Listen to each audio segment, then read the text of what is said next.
Mouth. Did that work? Audio is recording. Here we go. Okay. And when in the discussion, when you guys make an answer, I'll try, because the audio is this microphone here on my laptop, I'll try to repeat the answer as well. So in case you're wondering why that's happening. Okay. So tonight we're going to talk about the multiverse. And this is a really good time to talk about the multiverse because what we've talked about in past subjects are the Kalam cosmological argument and the design of the fine-tuning of the universe pointing to design. And the multiverse is a solution, is a naturalistic solution to both of those problems. So if you're not a Christian, if you're not a theist, you might say to yourself, well, how can I solve the fact that it looks like the universe has a beginning? How can I solve the fact that it looks like the universe is finely tuned? Well, the multiverse is actually what seems like a viable solution to that. Now, I don't think it really is, and well, you'll see what I think by the end of this, okay? So what we're going to talk about today, we're going to talk about what is the multiverse, what's the motivation behind proposing a multiverse. We're going to review the Kalam cosmological argument and the fine-tuning and how those interact with the idea of the multiverse. We're going to talk about this thing called the Anthropic principle, which is supposedly was a way to defeat the fine-tuning argument, although it doesn't. We're going to talk about problems with the multiverse and are we probable observers. Okay, so what is a multiverse? So there are many different types of multiverses, or levels is the way they're referred to. So most simply, there are a large number of other universes out there, each with their own laws of physics and initial conditions. Excuse me. Okay, so the types of multiverses. So you can have type 1 or level 1. I guess I said they're called levels over here, but then I put types. Oh well. It's usually referred to level 1. Level 1 is our current universe, but because of the light travel time, the time that it takes light to travel here, we can only observe out like to 50 light years away from where we are. And anything that's beyond that, but is still in our universe, it's beyond our observable universe. We can't see it. We never can. We never will be able to. And so that is sometimes referred to as another universe in some ways by some people. So this is a level 1 multiverse, and this is completely non-controversial. I don't think anyone out there thinks that a level 1 multiverse does not exist. But the problem with the level 1 multiverse is that it doesn't really do anything to the Kalam cosmological argument or the design argument. It's not a reason to propose, or there's no reason to propose a level 1 multiverse in that context, and so not a big deal. We're not really going to talk about it. Type 2 multiverses, basically, there are other universes that are out there that they're called bubble universes, and our universe is a bubble universe, and there are other bubble universes out there that were spawned by this fluctuating sea of quantum foam. We'll talk about it in a little bit. So this actually might exist, and this is one that we're actually going to talk about. Type 3 is something called a multiple parallel worlds with multiple universes. So it gets back to the idea of this quantum weirdness, where if you look at the quantum level, it looks like electrons flying through a slit might have to make a decision whether to go through one slit or another, right? So this is the famous double slit experiment in quantum mechanics. If you're not familiar with it, you might be familiar with the idea of Schrodinger's cat. So is Schrodinger's cat alive or dead? Well, who knows, right? You can't know because of this weird quantum Heisenberg uncertainty principle. But the way that the level 3 multiverse works is that some people say whenever a quantum decision happens, it spawns a new universe. So in one universe, the electron went through one slit, and the other universe, the electron went through the other slit. And so the electron interacted with itself in the other universe, which caused it to make a diffraction grading pattern on the other side of the detector. That's the double slit experiment. So I think that is a little bit absurd. It's complete speculation. There's no way we could ever test it. So we're not even going to talk about that. And then the super duper uber absurd version of the multiverse is basically any mathematical model that makes sense describes some universe that's out there, which is just complete speculation. So just to review, the level 1 is non-controversial, but it doesn't do anything. Level 2 is what we're actually going to talk about because it's the one that actually means something in terms of the Christian apologetic. And type 3 and 4, we're not even going to talk about because they're completely absurd. Okay, so what is a level 2 multiverse, right? So there exist other bubble universes. They obey the same laws of physics, but they have different values for their fundamental constants. Different number of particles, different dimensionality maybe even. So this differs from level 1 in that many universes, not just the one where we reside, actually exist inside their own inflating bubbles. So all the regions outside of our observable universe, or level 1 multiverse, obey the same laws of physics with the same fundamental constants, but each level 2 multiverse obeys the same laws of physics with different fundamental constants than those in our universe. So what's the scientific motivation behind proposing these bubble universes, these extra universes that are out there? So one of the prevailing theories about the very basics of what building blocks that our universe is made of is something called superstring theory. And this theory mathematically predicts the possible existence of 10 to the 500 different universes out there, roughly. Furthermore, early on in the universe's history, a thing called cosmic inflation occurred, where if you're looking at the Big Bang event that's happening right here, not too long after the Big Bang event, in fact less than trillionth of a second, you have the universe expanding very rapidly in this period called inflation. Now this inflation and the beginning of our universe could have erupted from this thing called the quantum foam. So there's this unstable state that's out there that basically all fabric of reality is made up of. And this unstable state suddenly drops down to a more stable state and creates these little universes that suddenly rapidly inflate and expand into a large proportion. And that's what we live in right now. So if there is this quantum foam, which is the thing that our universe grew out of, then other universes may also grow out of that quantum foam. So fluctuations in the quantum foam also occurred elsewhere, resulting in other universes. And so that's kind of the scientific motivation. On the basis of string theory and inflation, and a little bit of, maybe a little bit of speculation about what might have caused inflation, you very readily get this idea that there are other universes out there. So what's difficult about this scientifically is that it's basically impossible to prove. There's no evidence for it, no direct physical evidence for it, and there's, in principle, no way we could ever have direct physical evidence for it because two bubble universes can never overlap, so we can never observe it. So all we can do is say, well, it seems like that's probably what happens because our equations are consistent with this idea. Of course, our equations are also consistent with it not happening, so it's really hard to tell. Right? So here's the idea of these bubble universes. So pretend like this white rectangle is a quantum foam, and it's spawning these little universes at different times, randomly, because of quantum mechanical fluctuations in this sea of foam.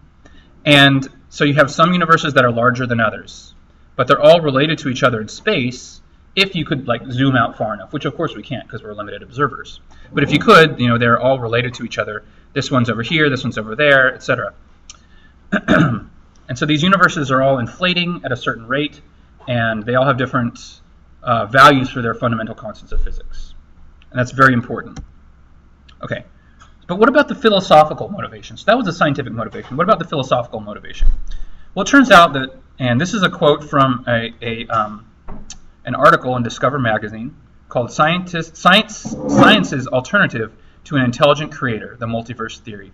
So physicists don't like coincidences. They like even less the notion that life is somehow central to the universe, and that's what the fine-tuning argument points to. So short of invoking a benevolent creator, many physicists see only one possible explanation, an inconceivably vast multiverse. Well, critics of the multiverse, they say that it doesn't even qualify as a scientific theory because the existence of other universes can't be proved or disproved. But advocates say, well, too bad, because the multiverse may be the only viable non-religious explanation for what is often called the fine-tuning problem, which we learned about a couple weeks ago, the baffling observation that the laws of the universe seem custom-tailored to favor the emergence of life. Now, one of the people interviewed in this article says, if there is only one universe, you might have to have a fine-tuner. If you don't want God, you better have a multiverse, right? So people are definitely, obviously admitting that the multiverse is an idea that makes them very comfortable because it circumvents the idea of fine-tuning. Yeah. So this is just a backlash against the idea that they don't like that a creator could exist. To explain it, is this how this came about? It's just them not liking this idea? Right. So this is a good point. So the question is this just a backlash against the idea that they don't like the idea of a creator? And partly, yes. I think partly people are motivated by looking for a way to get around the idea of God. That's definitely true. Now, if you ask Curtis, he would say, this is the only motivation. I differ with him on that. I think that because the equations that describe our universe are consistent with this other idea, I think it makes it at home in something called scientific speculation, which a lot of things that turned out to be true initially grew out of speculation. So I think and if you're a cosmologist and you're studying the universe and you want to learn about where it came into being, this is really one of the only prevailing models, because as a scientist, you're not going to say, well, God created it, the end, right? So if you're studying it and you're a scientist and you're comfortable with the idea of trying to circumvent God, then this is an interesting avenue of research, right? If you don't want God, how do you explain the inception of the quantum phone? Oh, very good question. All right, so the question is, without God, where does the quantum foam come from? And we'll get to that. Yeah. Yep. I gotta say this, like the quantum foam in this case would be a natural constant. A natural what? In a natural view, the quantum foam is this constant thing. Yes. The same quantum. way in religious context, God is this constant being. Very good. Yes. The quantum foam is that. Right. So the observation is that in Christianity or in theism, God is this, first cause, this necessary being. And in this scenario, the quantum foam would be a necessary. People don't like to use the word being for something that's not a personal being, so I would say necessary entity, right? It's this eternal thing that just exists, right? So you have to have, no matter what philosophy you adopt, you have to have something that's the ultimate basis for reality. And for Christians, that would be God, and for naturalists, it might be either the universe itself, if you believe the universe is eternal, or this quantum foam.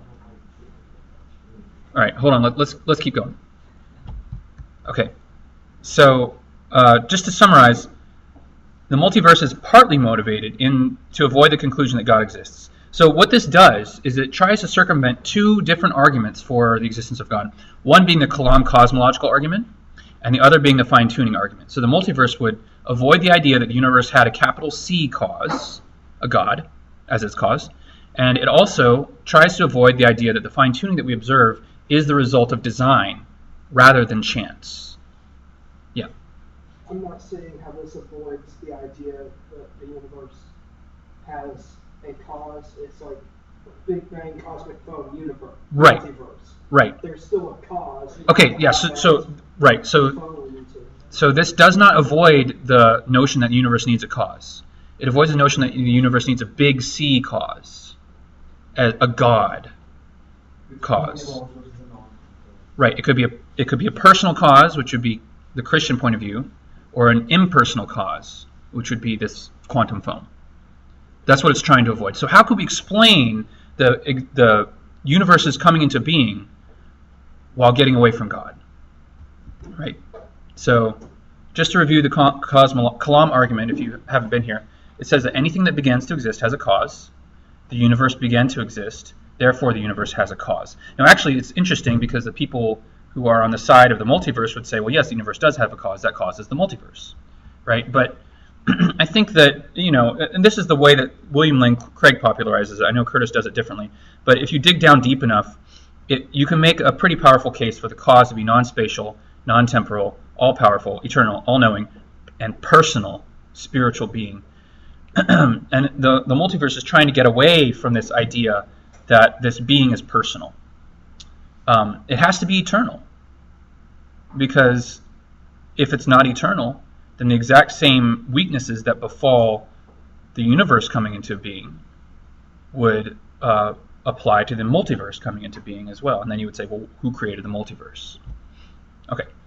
Anyway, so that's the Kalam argument, just to review. So how does this multiverse challenge the Kalam? I was going to have you guys discuss it, but we've already kind of taken that part out. So the way that it challenges the Kalam is that the multiverse is speculating that this quantum foam is this eternal being from which the universe came. And the Kalam is trying to point out that the universe must have come into being from a personal agent. All right, so we'll skip that one. All right. So the thing is that even the multiverse had a beginning. So in the same way that the universe had a beginning, the multiverse must have had a beginning. And if the multiverse has a beginning, it cannot be eternal. It cannot be eternal. And if it's not eternal and it has a beginning, then you can apply the Kalam cosmological argument to the multiverse. Okay, so let's see how that works. So the multiverse doesn't get you as far as you'd think. All viable multiverse definitions requires there to be a beginning event. So this theorem by Bourdet, Guth, and Vilenkin in 2003 requires that the multiverse had a starting point. So even the multiverse had a beginning. The Kalam cosmological argument still stands. The multiverse simply pushes the beginning back one step.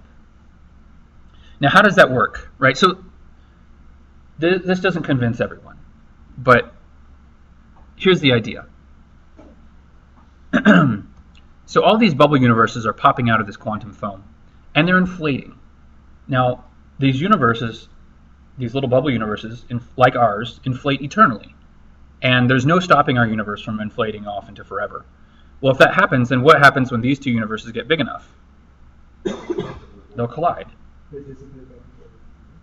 Well, basically the only viable models of the multiverse have to prevent these universes from colliding by having the multiverse quantum foam itself expand. If the multiverse quantum foam has to expand faster, then these other universes can expand into each other. And if that is happening, then the multiverse itself expanding must have had a beginning. Why can't they just define the quantum foam as endless? Like, not needing to get bigger because it's already definition. Okay, so the question is, why can't the quantum foam itself be infinite in extent, infinite in spatial extent, right?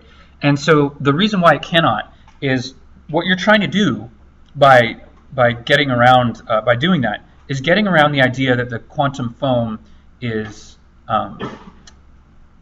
past finite, right? So you have this eternal quantum foam. Maybe it's infinite in extent. But in order for it to pop out bubble universes, there has to be some physical laws that govern it that cause universes to pop out at a certain rate. If universes pop out at a certain rate, then, and it's been around for eternity, then in any finite volume of that quantum foam, you'll have an infinite number of universes because it's been around for eternity. And they will always collide with each other. So even if you have a multiverse that's infinite in extent, it will be infinitely dense with universes because it's been around for all eternity. So it has to be growing in spatial extent, and it also has to be past finite. So the multiverse has to have a beginning. You can still apply the KCA to it. Yeah? What prevents the argument that the law of entropy, these universes arise in such a way that they dissipate in entropy back and forth only when a new one arises, one is the cube C? Oh, yeah. So good. So the question is, well, how do we know that the expanding bubble universes don't dissipate back into the quantum foam? Given the laws of thermodynamics, they should. And what's interesting is that if we observe our universe doesn't do that. Our universe is going to keep expanding forever. Now, it will expand into entropy, and then once it comes into entropy, it's only the cube particles and that dissipate back and forth. As far as I understand it, that's not how it works. Now, there have been models that have proposed that as what you're talking about happens, then yes, even our universe basically can pop out these other little bubble universes, right? As far as I understand it, that's been discredited, but I don't know enough right off the top of my head to get into it. But I could look it up. Yeah. I just have a question. His past question, didn't we sort of establish that this quantum foam and these other universes do not follow the laws of physics as observed in our universe? No, they do. They have different constants. They can't do it. Right. But no, that's a good point. But even if they didn't, the fact that we have some universes that do, that will expand eternally in spatial extent, then there have to be some that will collide with each other, even if some of them dissipated back, right? And so for that reason, the multiverse has to be expanding, and therefore it can't be past eternal. The multiverse had a beginning. So this is what Alexander Vilenkin said. He's one of the people on this theorem. He says, it is said that an argument is what convinces a reasonable man, and proof is what it takes to convince even an unreasonable man. With the proof now in place, cosmologists can no longer hide behind the possibility of a past eternal universe. There is no escape. They have to face the problem of a cosmic beginning. If I'm remembering this correctly, he actually said this quote at Stephen Hawking's 70th birthday party, which is kind of funny, the way that worked. So now, to be fair, both the people who are in favor of the universe being past eternal and Christians or theists or anyone who is in favor of the universe being past finite, both of them want to use what Alexander Vilenkin is saying to try to prove their point. Right? So there's a way you can kind of try to twist his words to make it look like he thinks that the universe is past eternal, or the multiverse is. And I'm not going to get into that, but I just want to let you know that there's a controversy out there about what he's actually saying. But I think this is fairly straightforward. There is no escape. They have to face the problem of a cosmic beginning, period. I mean, that's what he says. That's his position. Now, he is still in favor of the multiverse. I just don't think that it flies. So we'll see that a little bit more later. Okay, so that's the Kalam cosmological argument. That's why the multiverse doesn't do anything to it, because the multiverse itself had a beginning. Now, the other problem that the multiverse proposes for Christianity or for Christian apologetics is for the fine-tuning argument. So just to review the fine-tuning argument, so this fine-tuning that we observe in the universe is due either to chance, necessity, or design. Those are the only three options. But it's not due to chance, right? So this is what basically the design argument is saying, is that the universe is like balanced on this razor's edge, where if you change any of the fundamental constants or even initial conditions or environmental conditions, just by even a hair's breadth, then life would be impossible. Life of any kind, physical life of any kind, right? So that's basically what the design argument is saying. It's also not due to necessity. Now, we're not going to talk about that much. You've probably talked about it before in here. So, but if it's not due to either of those, then the only thing left is design. And so that's basically what the fine-tuning argument says. All right, but what about this thing called the anthropic principle plus the multiverse? Well, to get to it, we have to talk about the anthropic principle itself. Before that, we'll talk about the fact that the universe does appear designed. So in order to permit life, various physical constants and initial conditions of the universe have to be finely tuned to better than 1 part in 10 to the 500. It's more than that, but that's just a good number to throw out there. It's pretty easy to get to, actually, from just a few examples of fine-tuning, which I list down there. Okay, so here's this thing called the anthropic principle. So this is something from Stephen Hawking's book, A Brief History of Time. The universe and laws of nature appear finely adjusted. One can take this either as evidence of a divine purpose in creation and a choice of laws of science, or as support for something called the strong anthropic principle. So what is the strong anthropic principle? So this principle takes into account the constraints that human existence imposes on the universe. So the only kind of universe that we can occupy is one similar to the one we're in. So if we were in a completely different kind of universe, we would not be able to live in it. So it's no wonder that we observe a universe that's finely tuned for our own existence, right? This avoids the anthropic bias, right? So the fine-tuning is not surprising, because if we would not be able to be alive to observe a universe if the universe were different.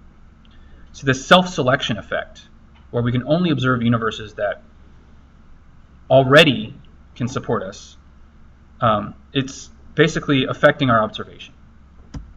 Okay, so what is wrong with this? I don't know if you guys covered this in here before. Have you guys talked specifically about this in here, like a couple weeks ago? All right, well, go ahead and do a discussion. We're halfway through. So what I want you guys to do is we're going to split up, and you guys will talk to pair up or get in groups of 3, and try to tackle this question. So what is wrong with this anthropic principle? And you should talk out loud to each other.